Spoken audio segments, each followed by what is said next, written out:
Good evening, everyone, and welcome to the August 9th, 2023 meeting of the Brighton Town Board. I'm Bill Maley, Town Supervisor, and I'm pleased to have you here with us, whether you're in the room or whether you're watching us remotely. We'll be beginning the open forum portion of our meeting in just a few minutes. The open forum is the portion of every town board meeting where members have the opportunity to share their comments, their questions, their thoughts with the town board. Now, if you are watching us on YouTube or on our cable access channel, you'll have to log into the meeting on Zoom if you want to participate in the open forum remotely.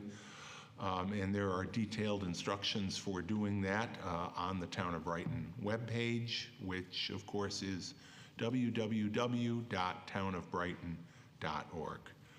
We continue to make our meetings accessible to the deaf and hard of hearing community with our ASL interpreters, Allie and Heather. Thank you both very much. We appreciate the service you provide. As a reminder, the agenda for tonight's meeting and the supporting material we rely on in making our decisions tonight. If you're here in the room, they're on the back table. And if you're watching us remotely, they are also available on the town's webpage. I'll ask that we all rise if we're able to and start the meeting with the pledge. I'll ask you, Chris, if you would lead us. I pledge allegiance to the flag of the United States of America and to the republic for which it stands, one nation under God, indivisible, with liberty and justice for all.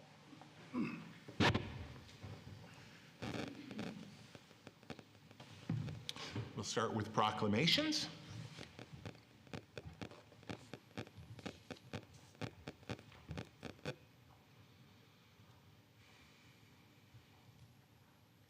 And I'm not going to do this by myself, so I'm going to invite Sue Gardner-Smith to join me here at the podium.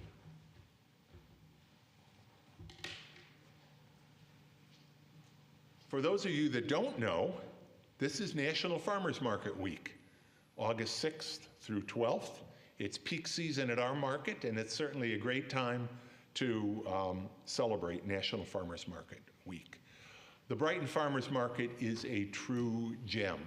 The fact that people come from all across the region on Sunday mornings to come to the Brighton Farmers Market is an indication of that, and it's an indication of the esteem and the extraordinary work that our market manager, Sue Gardner-Smith, has done for 16 years, supporting farmers and the farm community, supporting local businesses, and supporting local community groups that have an opportunity to be a part of the market and engage with the community, whether it's things like our eco-fair, voter registration activities. There's just a whole raft of groups that participate in the market. And Sue, you're incredible, and that's why we've asked you to be here to accept the town board's proclamation for National Farmers Week, which I will read right now.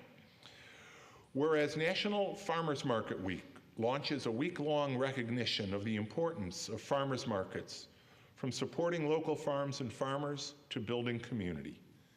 And whereas farmers markets expand opportunities for producers to sell directly to consumers, sustaining a network of small to mid-size farm sales and local food products while promoting healthy eating and supplying fresh food options for the Supplemental Nutrition Assistance Program. That's the SNAP program.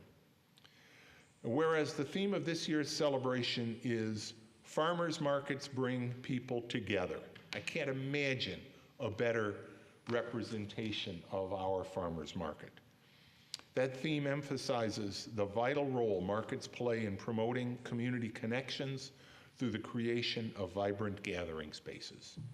And whereas the Brighton Farmers Market is integral to the quality of life in Brighton, offering entertainment and prepared food, promoting fresh vegetables, fruits, and meats, while supporting local commerce, shortening the farm-to-table supply chain, and showcasing regional offerings from within a 50-mile radius of the town.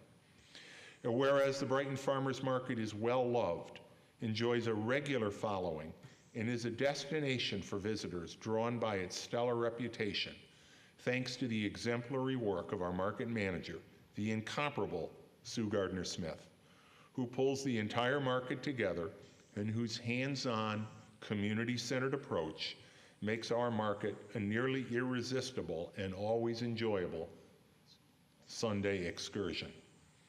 Now therefore be it proclaimed that I, William W. Maley, Brighton Town Supervisor, and on behalf of the members of the Brighton Town Council, do hereby extend our gratitude to Sue Gardner-Smith and encourage residents and visitors alike to explore the diverse array of vendors, activities, and flavors found at the Brighton Farmers Market. And this proclamation is signed this 9th day of August, 2023, and I could not be happier than to present it to you. Thank you.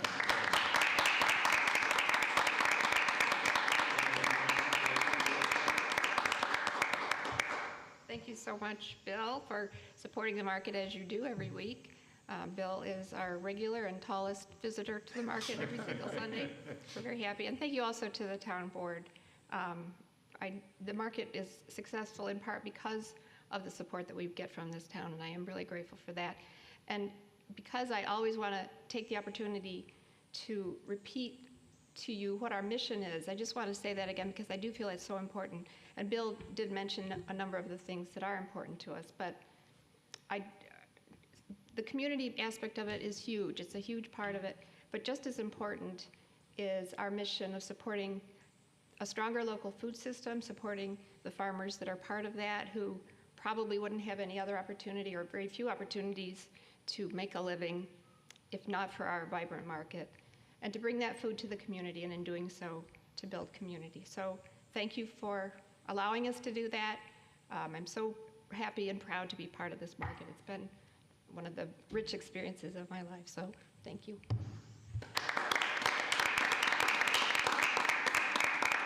You have made this whole community richer by that rich experience. And I also want to mention, thank you for the kind words you said about the town. I think it's also important to note that the Brighton Central School District has been an important part of the success of the market, because we do, of course, meet in the high school parking lot every Sunday morning, and we're so appreciative of the school district in giving us that central location from which to build community. So, thank you.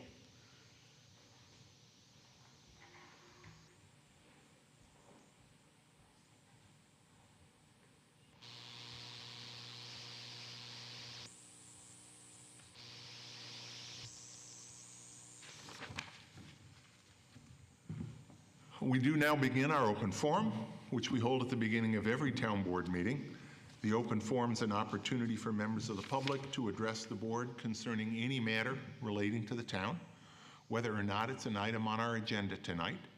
If you're here in person and would like to speak during the open forum, simply raise your hand so we can recognize you. If you're participating in the meeting remotely and you want to speak during the open forum, as I mentioned a moment ago, you'll have to first join the meeting on Zoom. You'll be admitted to the Zoom waiting room by the host to speak if you use the Zoom raised hand function. And after all these years, I think we've now learned what the Zoom raised hand function is. But please do so and you'll be recognized. I ask all speakers during the open forum, whether you're here in person or on Zoom, to limit your remarks to 3 minutes. Please state your name and address if you would. I'll give you a 30-second heads up before your time expires. If you have questions, we may not be able to answer them right away. Particularly that's true if your question or comment relates to something that's not on our agenda tonight. But our goal tonight, and really at every town board meeting during the open forum, is to give you, the residents of Brighton, or other people that are watching, you know, there are lots of people that don't live in Brighton but are stakeholders here, and we recognize that. We want to give you the opportunity to share your thoughts with the community and for us to be able to listen to your words. So please don't direct any remarks in the open forum To other speakers, please direct those remarks to the town board. Please refrain from any personal attacks or from outbursts of any kind during the open forum, out of respect for the other speakers. So is there anyone here or on Zoom that would like to comment during the open forum this evening? I don't see any hands raised here in the room or any hands raised on Zoom. So I think we'll proceed. Chris? Bill, if we have no one for open forum, I move to approve the agenda. Second. Dan, please call the roll. Councilmember DeFazio? Aye. Councilmember Werner? Aye. Councilmember Corrado? Aye. Supervisor Mailing? Aye. We have no public hearings tonight.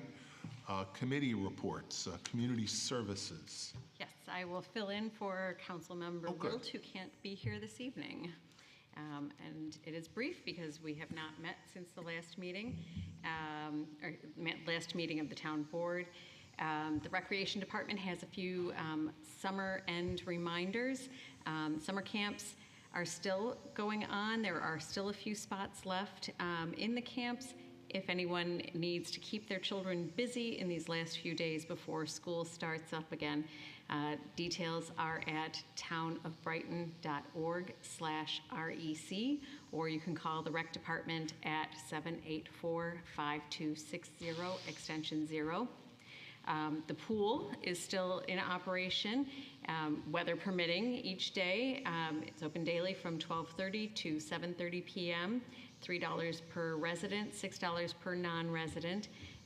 However, make your splash now. The pool will close for the season on August 17th. So the last day that you can take a dip is August 16th, a week from today. 16th, okay. Yeah, so everything closes up on the 17th, meaning the last day to swim is the 16th. Got it, okay. Brighton Farmers Market, just a reminder that our Marvelous Market is ongoing. Brighton High School parking lot, 9 a.m. to 1 p.m. on Sundays, as you heard earlier. And a reminder, too, that SNAP and EBT benefits are welcome. The last concert of the summer in the summer concert series is coming up. Fingers crossed for good weather on a Tuesday. I don't know what it is about Tuesdays and rain. I know. But Tuesday, August 15th, Ignite will perform. They are an authentic reggae band. They start at 6:30, should wrap up around 8 o'clock. They'll be at the Buckland Park Pavilion at 1341 Westfall Road. Bring blankets and lawn chairs, enjoy your dinner out in the fresh air, and enjoy groove to music. It'll be great. I know you'll be there, won't you? I will be there. You know what a fan I am of reggae music. And senior programs are ongoing. Don't forget that there is a monthly calendar. You can find it online. And all seniors are invited to join everyone for lunch and out and about in the community. The locations change for the lunch program, but if you check online at the recreation site and sign up for the monthly newsletter, you'll know where those are happening. Program coming up on Thursday, August 17th, in conjunction with the Department of Public Works. So it's one of the things I've been looking forward to most this summer.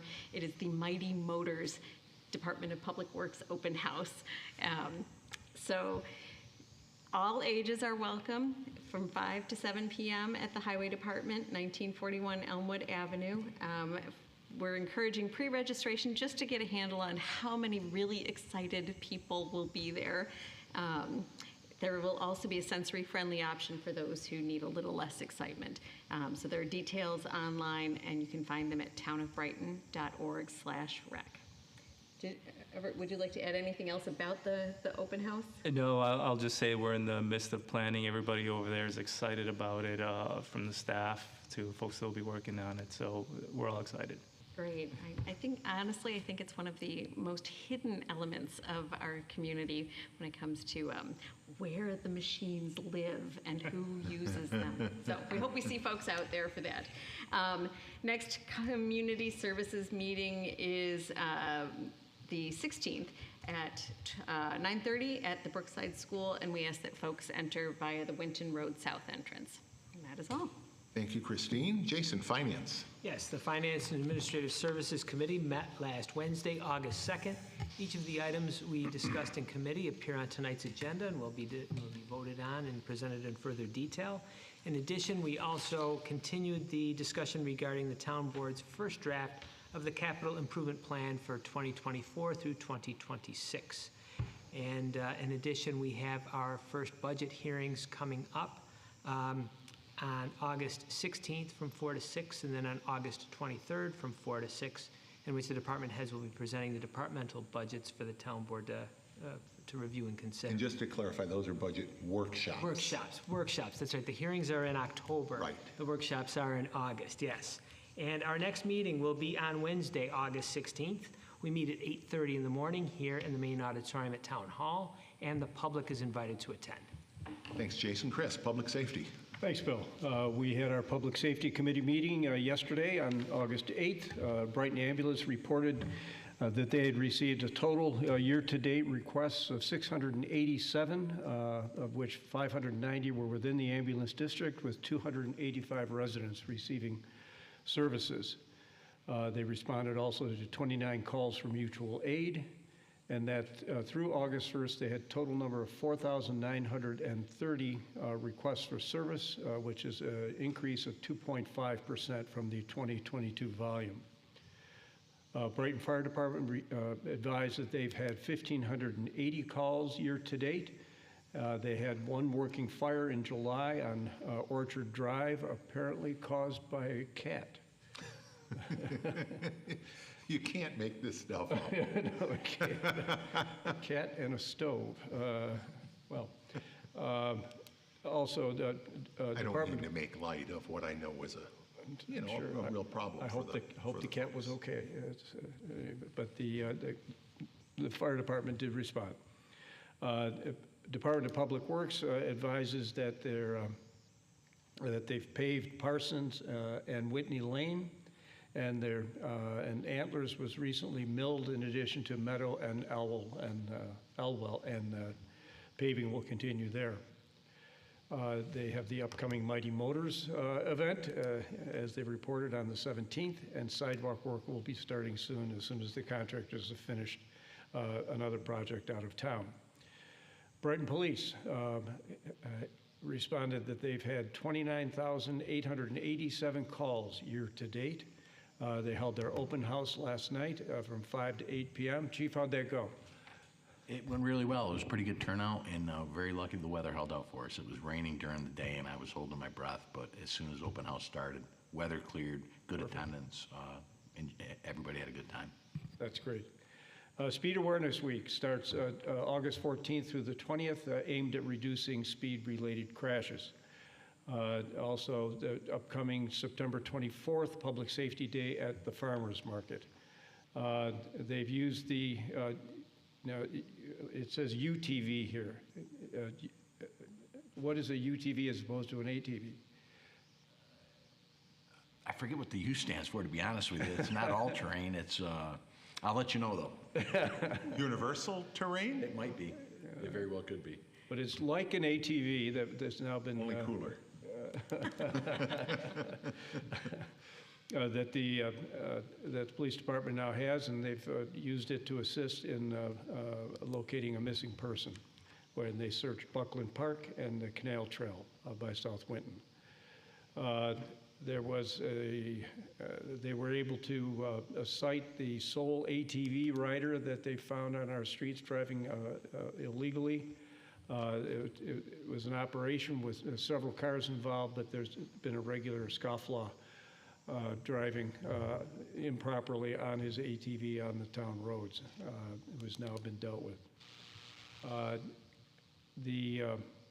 A resident on Clink Road had asked that we look into speed on Clink Road, and the chief reported that they had actually studied crashes, the crash data on Clink Road, and reported that there had been none. I myself went out and chatted with that resident today, and they seem satisfied with the town's response. And I did look at the vision, the sight line.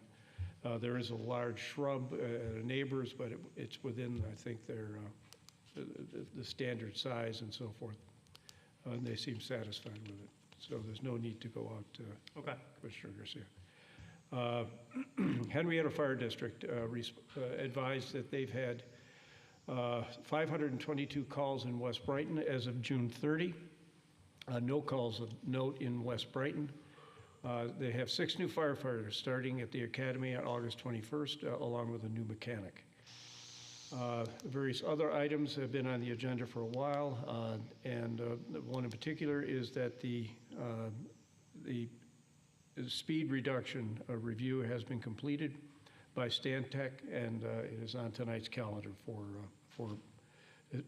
to receive and file and to set a public hearing date.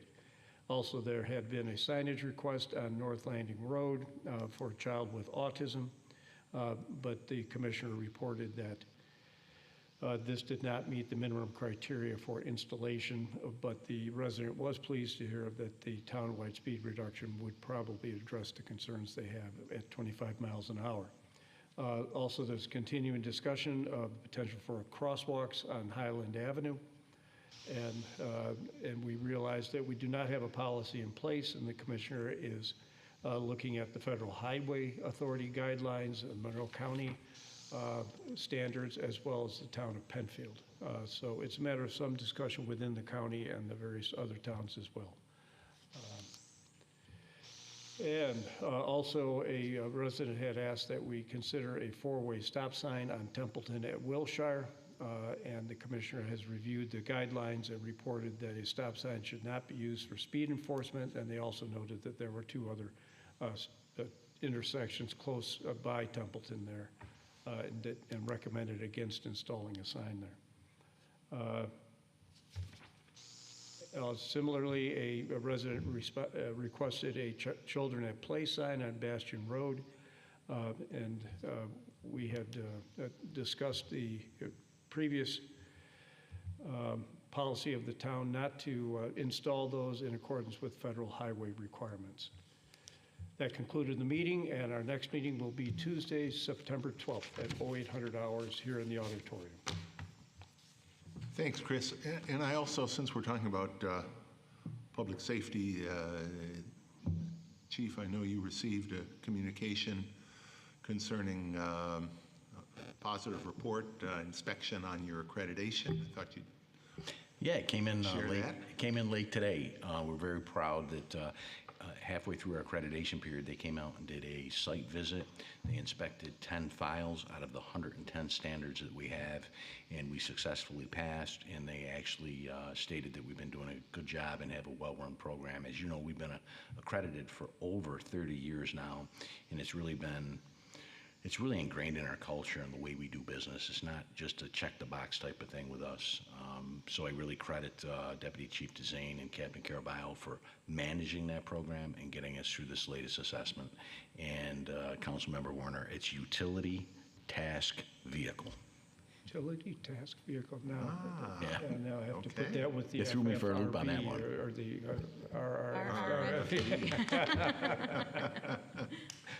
Well, thanks. Thanks for that update. I read the letter as well, and it really was. It was a good, strong, ringing endorsement of your continued accreditation and meeting those standards. And I didn't realize there were 110, but they picked 10 and liked everything they saw. So that's a great thing. Thank you for that. Finally, Public Works Committee. Christine. Yes, Public Works had a very full agenda yesterday, but well worth all of the time and attention that we put into it.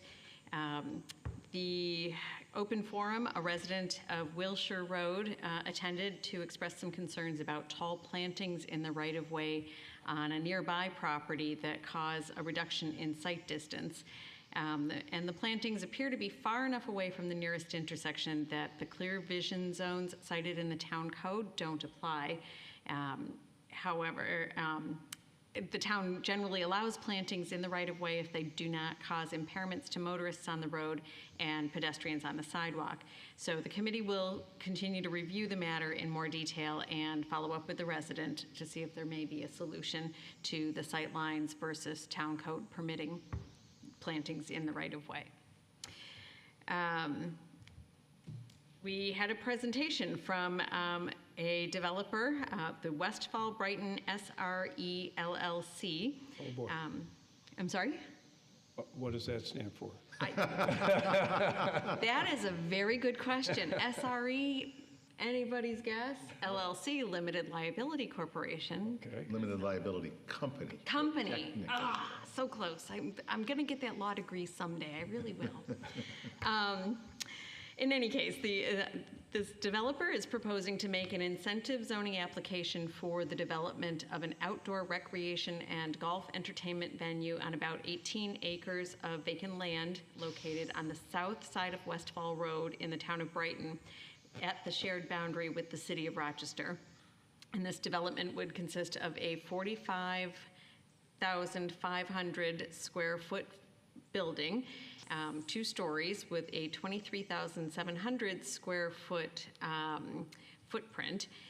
The development features about 80 square feet of the indoor driving range bays that are 80 square feet, designed for games and recreation on 2 levels, with an outfield that includes game targets and elements, with barrier netting and net poles, high-definition digital screens, full-service restaurant and bar, indoor and outdoor dining and seating areas, dedicated event space, and parking for up to 325 cars on the site. Vehicular access will be provided from the existing driveways into City Gate on East Henrietta Road, and patrons would have to drive through the City Gate development. There will not be direct access to Westfall Road from the Brighton side of the site. The presentation to the Public Works Committee this month was conceptual in nature, as the developer is looking for feedback on the proposal from the Public Works Committee in anticipation of a full submission at the September Public Works Committee meeting. So this is the beginning, early stages of the process of figuring out how such a project might fit in town.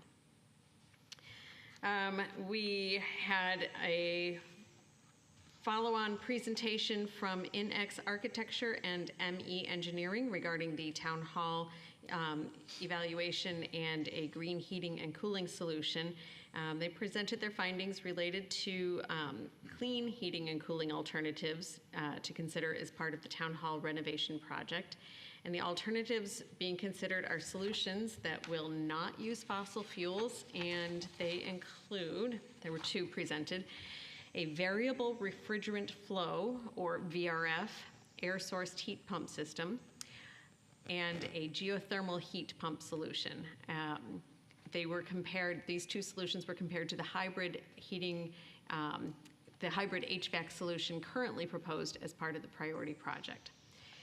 So there was a lot of detail presented, and Everett has done a masterful job of summarizing it here in the minutes. Bear with me while I read through them. INX and ME Engineering determined that the estimated cost of the VRF solution would be approximately $1.8 million. The estimated cost of the geothermal solution would be $3.3 million. The estimated cost of the hybrid HVAC solution initially included as part of the project scope is $2.4 million. INX and ME also noted that if the town were to select one of the clean heating and cooling solutions as part of the project, the town could eliminate up to 102 tons of carbon dioxide from being released into the atmosphere, which is a laudable goal. INX Architecture will finalize that report for the clean heating and cooling evaluation, as well as identify potential rebates and incentives which might be available to the town to mitigate capital costs associated with the installation of the systems. In addition, the consulting team will provide the committee with a list of other facilities which currently use either one of the clean heating and cooling solutions presented for our reference. And in addition to finalizing the selection of the HVAC solution that will be included as part of the town hall renovation project, the town needs to finalize the scope of work anticipated for the overall project, so the detailed design and bid documents can be developed prior to construction. We are coming down to the 11th hour on that. So, well worth getting the clean heating and cooling solutions, though, included into the concepts. We need to live up to our sustainability values and put those values in action. In other matters, we had an update on 2 Monroe County Department of Transportation projects. The Elmwood Avenue Road Diet, which anybody coming to Town Hall today noted was starting to progress. The town provided the MCDOT with a list of comments and concerns related to the proposed striping plan, which will be implemented as part of the Elmwood Avenue Road Diet project, and the county DOT was amenable to some of the changes requested by the town and will revise the existing striping plans accordingly. Those changes were primarily focused on ensuring that the bike lanes have seamless connections from at the city line near Highland Crossing Trail and at the east end of the project as you approach 12 Corners. As well, some pedestrian safety issues. If we're going to restripe the street to be accommodating of drivers and bicyclists, we can't forget the pedestrians too. So the county will improve the attention to pedestrian amenities. Also, the Westfall Road Surface Treatment Project is underway. A portion of Westfall from the town line to Lac de Ville is receiving a Nova chip application. Milling is currently ongoing, and the Nova chip application is expected next week, the week of August 14th. The New York State Department of Transportation projects that we are keeping an eye on, the I-590 bridges, the Monroe Avenue corridor improvements, and the West Henrietta Road corridor improvements. There are no new updates as of this meeting. If anyone wants the details, they can go see the minutes on the website for dates and general scope of those projects. And last, we finished the meeting up by, we also addressed trees that had been reviewed by the Tree Council, trees that are slated for removal and replacement. I will read through those, as many of them will require a public hearing.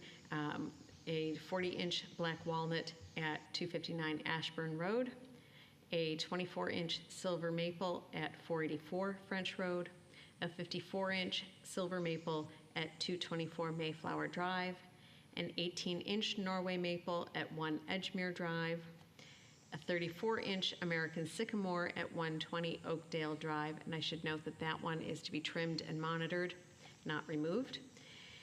A 34-inch honey locust at 155 Dunroven Lane, a 22-inch Norway maple at 20 Hertford Way, a 17-inch white ash at 150 Wilshire Road, a 26 Norway spruce at 162 Riches Dugway will be trimmed and monitored, and a 16-inch Turkish hazelnut at 46 Hampshire Drive will be thinned and monitored. And then last, the committee took a field trip over to the Winter Farmers Market site, kind of marking Farmers Market Week, to see progress on the project. Commissioner Garcia gave us an excellent tour with support from the rest of the staff involved in the project. It is progressing, not as fast as anticipated, but it is progressing, as many construction projects are right now. Supply chain issues hold things up. Weather is also a factor in the speed at which it's being completed, but as those projects go, it should be wrapped up in time for fall. No date set yet. Yeah, November is the goal. November. Yeah. Okay, so we've got no date in November, but November. November 2nd is our goal. All right, that's excellent. All right. The next Public Works Committee meeting will be September 12th at 9 a.m. Public is invited to attend. Thanks, Christine. We have no items of old business on the agenda. New business. Jason, reading and approval of claims. Yes, earlier this evening, I reviewed claims totaling $641,432.01. Notable claims include to the Depository Trust Company in the amount of $42,690.63, representing interest payments on the 2022 serial bonds. Also to Villager Construction in the amount of $11,708, representing payment for the milling of Doncaster Road, Poplar Way, and Whitney Lane. Also to Iroquois Rock Products / Dolomite Group in the amount of $12,324.46, representing payment for asphalt for paving Whitney Lane. Also to Billetier Electric in the amount of $31,825, representing payment for electrical services for the Winter Farmers Market. And finally, to Rochester Asphalt Materials in the amount of $18,976.47, representing payment for asphalt for patching and paving of Doncaster Road and Parsons Lane. The claims all appear to be in order, and I move that they be approved. Second. Thank you. Any discussion? A lot of infrastructure work in there. That time of year, Yes, it is. Hearing no discussion, Dan, please call the roll. Councilmember DeFazio? Aye. Councilmember Werner? Aye. Councilmember Corrado? Aye. Supervisor Mealy? Aye. Christine, the next item. Yes, the next item seeks to accept a donation from the Advantage Federal Credit Union in the amount of $250 and amend the 2023 budget by transferring said amount from the Recreation Department's gifts and donations account to the miscellaneous DEI and supervisor events account. I move that we adopt the resolution before us. Second. Discussion? Hearing none, Dan, please call the roll. Councilmember DeFazio? Aye. Councilmember Werner? Aye. Councilmember Corrado? Aye. Supervisor Mealy? Aye. And Chris, the last item. Next item is to set a public hearing for the proposed townwide speed limit reductions. I move that we adopt the resolution before us. Second.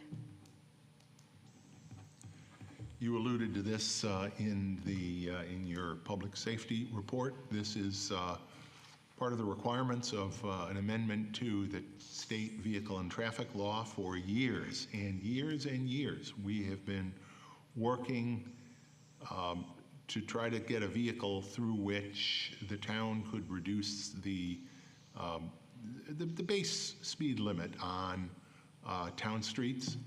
And we would try to get home rule legislation passed. There were concerns raised about that. But finally, last year, the state legislature set up a vehicle that allows any community to do that.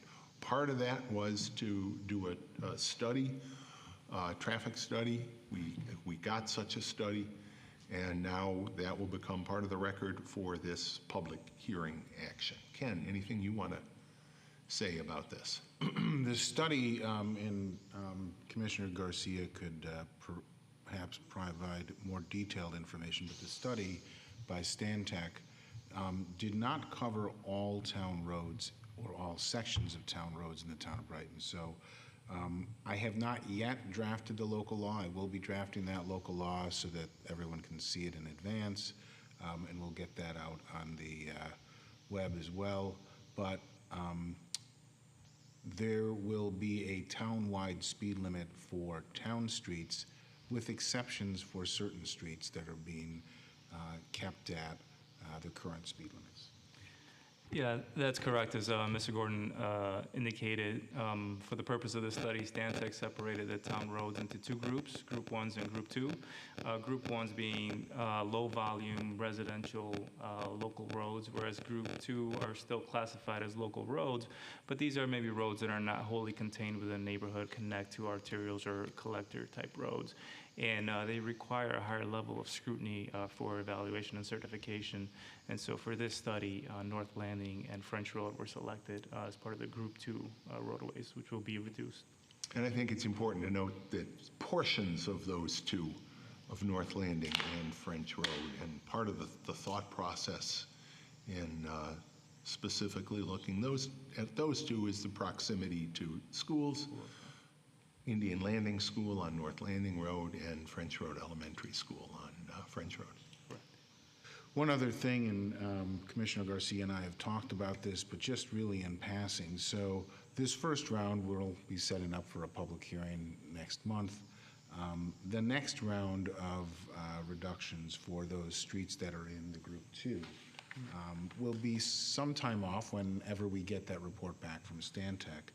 When the board takes those up, there is an opportunity under state law for the town to reduce the speed limit to 25 miles an hour on county roads within the town as well. Not state highways, but county roads as well. So you may wish to, you would have to have the study amended to cover those roads. So you may want to talk about that in public safety as well, whether you want to throw that in with the other ones that are being looked at. Or do it again sequentially and take those up maybe in the next round. Sure. So just to be clear, this local law that will be the subject of this public hearing will only be relating to the Group 1 streets. And the two Group 2. And 2 Group 2 roads. Okay. We'll spell it out so it's clear what we're talking about. It's easier, for clarity's sake, to think of it this way. It's all town roads except, and I don't have the report in front of me, but except portions of Allens Creek Road, Loch DeVille Boulevard, Senator Keating Boulevard, the town portion of Highland Avenue, Rue DeVille, and a portion of Kendrick Road. So it's going to be, and that's how the local law will be written, all town roads except for those exceptions. All right. So we have a motion by Councilmember Werner, seconded by Councilmember Corrado. Any further discussion to set a public hearing to consider this local law?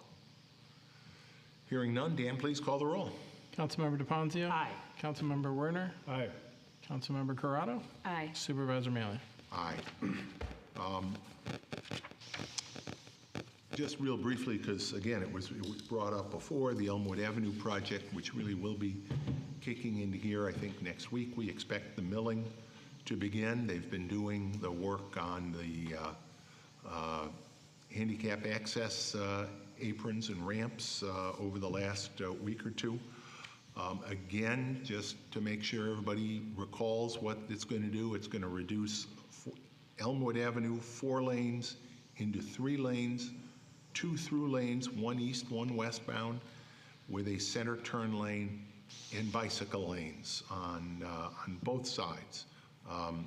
That configuration will improve safety because it'll have a traffic calming effect. All of the studies suggest that street configuration calms traffic. And if there's one thing I hear over and over again from people about Elmwood Avenue, it's that people speed, and they do. And the police work very hard to try to address that speeding. Sometimes it's also important to make sure we address the infrastructure itself, and I think this will do that, and frankly help the police's job, but it'll also make bike lanes available. So next week, you're going to see the milling. That obviously has an impact on traffic, on driving, so take that into account. I've reached out to the county. I want to make sure that they're, because this is a county project. I think it's really important to note, we just talked about town streets. Elmwood is a county street. It's a county project, and we want to make sure that their communication, not only with regular users, but also, for example, with our emergency service providers, with the school district. This project will not be completed when school begins. Their estimation is that it'll be completed sometime in early October. So it will have some impact on the first little bit of the school year. But again, once the project is completed, like the reduced speed limits on town roads, it will enhance safety and frankly make sure that Elmwood Avenue is usable, is closer to being a true complete street, better for pedestrians, for traffic, for traditional automobile traffic, for bicycles. And when we get RTS back on board and back into Brighton, for transit work too. So please mind the traffic signs. Configurations are going to change during the course of construction. Be careful as you're driving through there. That's all I have for tonight. Matters of the town board. Nothing further. Matters of the town attorney. Nothing here. Matters of the town clerk. Nothing. All right. Well, thank you to our ASL interpreters, Ally and Heather. Thanks to everybody that gets these meetings set up on our remote Zoom. Our next regular town board meeting will be Wednesday, August 23rd at 7 p.m. Again, as Jason mentioned, we have budget workshops that will be at 4 o'clock in the afternoon on Wednesday, August 16th, and Wednesday, August 23rd, again, here in Town Hall. And can I have a motion to adjourn? So moved. Second. Discussion? Dan, please call the roll. Councilmember DePonzio. Aye. Councilmember Werner. Aye. Councilmember Corrado. Aye. Supervisor Mealy. Aye. Thanks, everybody. See you at our next meeting. Thank you.